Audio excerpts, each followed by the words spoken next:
First test drive in a Grenadier. Because on the outside it's all like ruggedy, blah blah blah, but on the inside it's like, look at my plush BMW. That's what people pay for these days. But still, I've seen people say, "Oh, look, it's got a handbrake you have to pull. Oh, look, it's got a lever you have to pull to adjust your seat." What, like a normal car? Like a normal car, yeah. Well, apparently not these days. That was just a little exchange between me and the missus, having seen the Grenadier in the flesh. Well, for me, the proper Grenadier in the flesh for the first time, and for her, the first Grenadier ever. So I did get to drive a Grenadier for the first time, having waited for 6 years. I'm going to talk about that. I'm going to talk about kind of some of the costing calculations I did about figuring out what's the cheapest price I could get for a Grenadier, or get to experience a Grenadier. And unfortunately, it's still too expensive. And then at the end, you're going to see some footage of just looking around the Grenadier, which I've tacked on the end. So the drive, unfortunately, it was a real surprise. I was at an event and the Grenadier happened to be there, completely unplanned. But I didn't get any footage of the actual driving because I was driving and no one else was with me. But what was it like? It was surprising how much like a Defender it is, just more modern and better. You know, it's more comfortable. The driving position's very similar to a Defender. The visibility is very similar to a Defender. The turning circle's very similar to a Defender. Suspension's better. It's more comfortable. It's more forgiving off-road. It's got an auto gearbox, which was pretty smooth. I drove the petrol version, and there was hardly any backlash in the transmission. The vehicle's definitely wider when you look at it from the outside, but when you're in it, it doesn't necessarily feel that much wider. You can still put your elbow on the window and you can still lean out and look out if you need to, but it does feel very solid and very kind of assured in its position. There were a few kind of hill descents, fairly steep, and it didn't feel unstable at any point. So I did only get to drive it for about 10 minutes and only off-road. So it was fairly tame off-road course. I mean, it had some steeper bits, but we went around a couple of laps. It was very dry, and there was a steep bit where we went in first gear, low range, and there was a pretty tight S-bend to negotiate. And the guy warned me, he's like, you know, this is pretty tight. You've got to go an S-bend. You had to go around a metal pole and then up through kind of a hedge and through some brambles. And he said most people have a problem with it. So I was prepared for that, and I managed to get around because it was pretty much the same as driving it in a Defender as you would in a Defender. Very impressed with the vehicle. Very impressed with the vehicle. It definitely feels like it's a quality vehicle. It's just comfortable. It just feels like the next generation on from what I've been used to for driving Defenders for so many years. I appreciated the guy, the instructor or the guy that was chaperoning you, sitting next to him. I appreciated him being there, because he let you sort of drive it a bit. The thing that he was doing was sort of playing with the gears and putting the low range and diff lock and basically doing all the stuff that people that weren't used to the vehicle would have to learn, and they just wanted them to focus on the driving. So I got to play with the gear stick a bit. You say, we're going to do hill descent. We're going to go down a steep hill here. And I said, okay, well, first gear low. So I was moving it into first gear, and he'd put it into low range. So the paddle shift, you've got to press the button and then flip the thing. I guess that's so you can't accidentally flip it. But the paddle shift, it's an auto. I did get a bit of experience with the Toyota Tacoma last autumn. There's a video link if you haven't seen that video, but that was quite interesting. My first time driving an auto off-road, and it's kind of a bit dull in the sense that you don't have much to do, but you kind of can, because you still sort of flicking gears up and down the sequential gear stick mode or the manual mode, so you can still kind of play with that a bit. But yeah, I don't know, it's one of those things you just have to accept that it's an auto. I love driving manual, but you just have to, it's the way the world is with automatic gearboxes. So but it was very smooth. So there we go. I wish I could be able to drive it on road. I mean, I think there's a lot of things that people don't like about the Grenadier when they drive it on road, but I have no problem believing that they won't be an issue for me because I'm used to a Defender. Having known a Defender, and I live with a Defender every day as my daily driver, knowing what the Defender can and cannot do and how it behaves on road, to then transition into a Grenadier, I would have no problem. I don't think there'd be any issue whatsoever. It'd actually be great in many respects. So the guy, when I was there, he said that deliveries had been happening in the UK since about April. So there was about 600 or 700 vehicles on the road. It's probably a couple hundred more now. He said that funnily enough, a lot of people who had their deposits down requested to have the first Grenadier off the production line, which he said was not possible.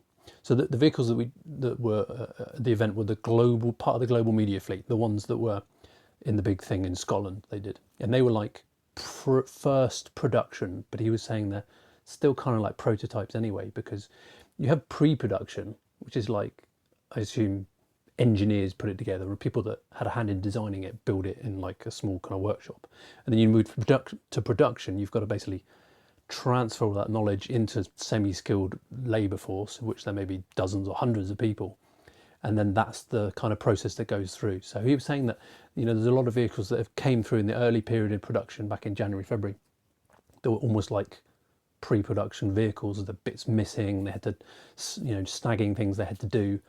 For example, the vehicle I drove didn't have hill descent control on it for whatever reason. It was pretty much identical to a production vehicle otherwise, it just didn't have that. So maybe that was a software thing, I don't know.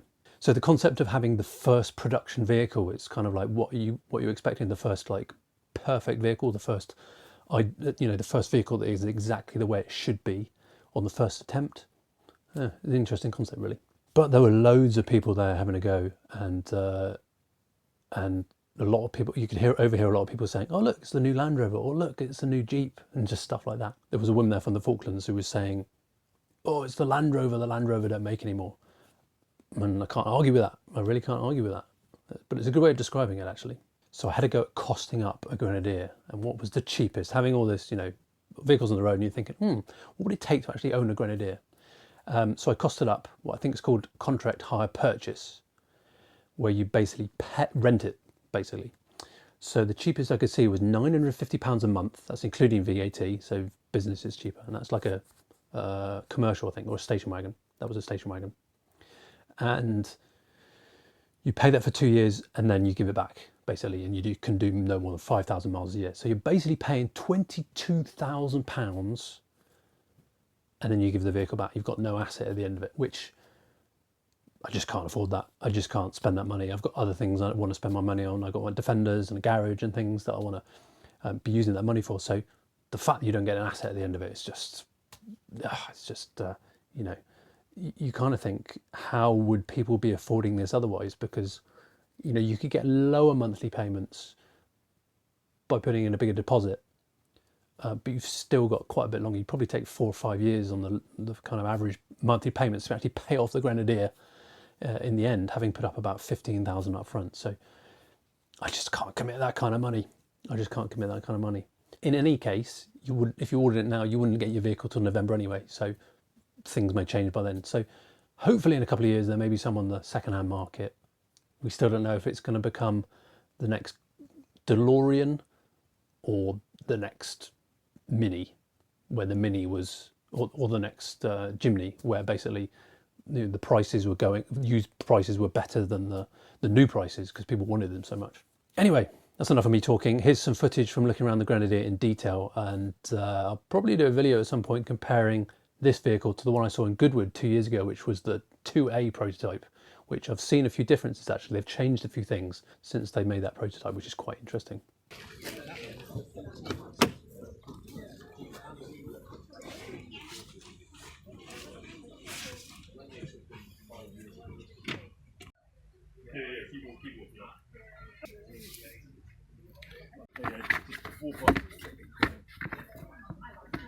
Quite a lot of space back here. You can put your foot down like that, or like that. We can bring it back here.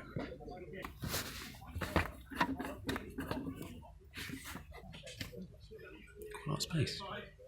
Really a lot of space. Seats are pretty comfy.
Love these doors, they're pretty heavy actually.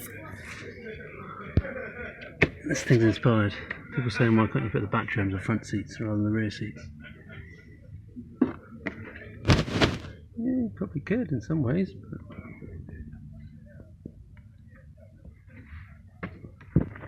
that's a good grab handle.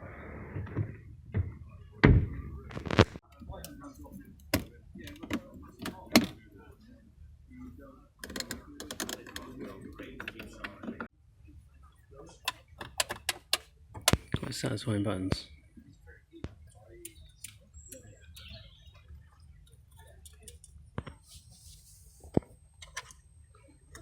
These are nice. They're just basic and intuitive. Like it would shake about a bit if you were proper off-roading. No. Well, it didn't when I went on it. I do not. Well, if you tug it, yeah, I mean it's movement. What But are these for? these are accessory switches for putting on other stuff. You have to put the switch and do the... Yeah. So you put it in low and then click the switch. Yeah, yeah.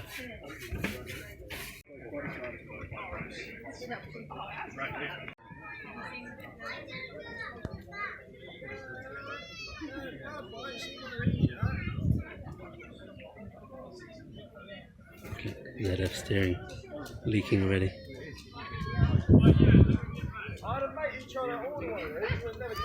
Love these.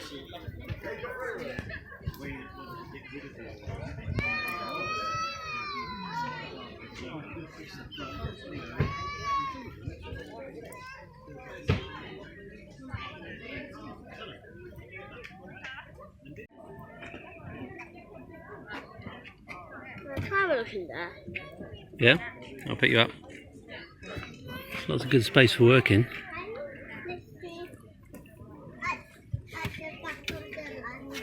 The back of the Land Rover, okay. Is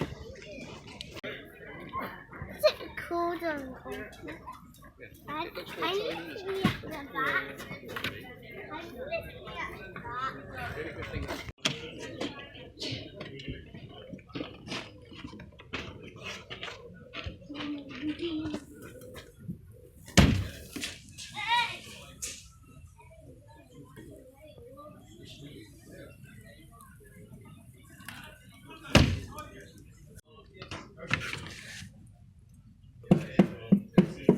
Solid metal. So now that's supposed to work.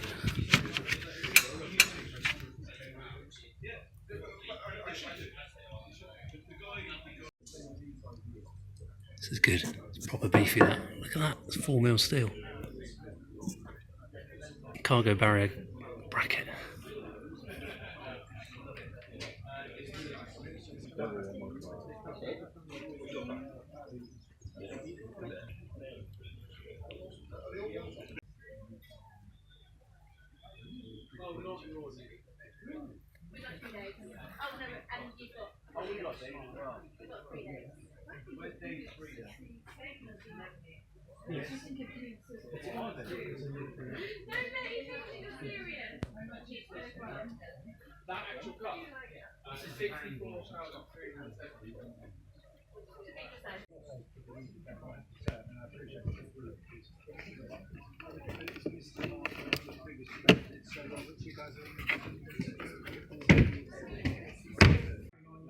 Exit. Wait, what? Exit? What does that mean? When you want to exit, when you want to exit on the motorway, you just click that and it exits you.